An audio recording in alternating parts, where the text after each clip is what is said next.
200 కోట్లు ఖర్చు పెడుతున్నాము. మేడారం జాతరలో చిన్న తకిలీవి కూడా లేకుండా చూసుకుంటాము. వచ్చిపోయే భక్తులకు ఏ చిన్న బాధ లేకుండా చూసుకుంటామని మహిళా మంత్రి సీతక్క నెల దినాల సంధి ఏర్పాట్లు చేసినామని చెప్పిన దానికి జాతరలో చూస్తున్న దానికి అంతా ఉల్టా ఉన్నదట. అందుకే సమ్మక్క తల్లికి జై అనవలసిన భక్తులు సీఎం డౌన్ డౌన్ అంటున్నారట.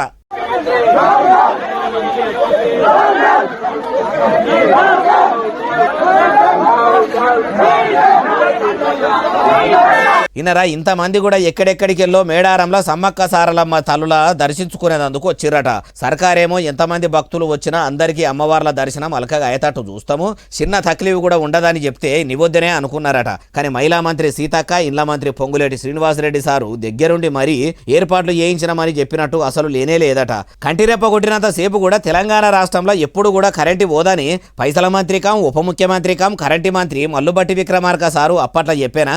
ఆయన చెప్పినట్టు విద్యుత్ రాష్ట్రంలో ఎట్లా ఉంటుందో అందరికీ ఎరుకున్నది. అదట్లుంటే మేడారం కాడ కాంగ్రెస్ సర్కారు కాయిసు పెట్టినా కూడా కరెంటు చక్కగా ఉంటలేదట.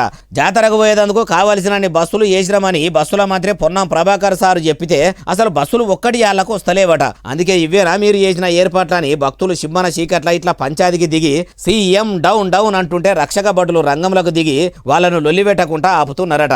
ఏర్పాట్లే చక్కగా చేయనప్పుడు మరి 200 కోట్ల రూపాయలు ఏమిటికి ఖర్చు పెట్టినట్టు అంటుర్రు ఈ ముచ్చటిన్నోళ్ళు.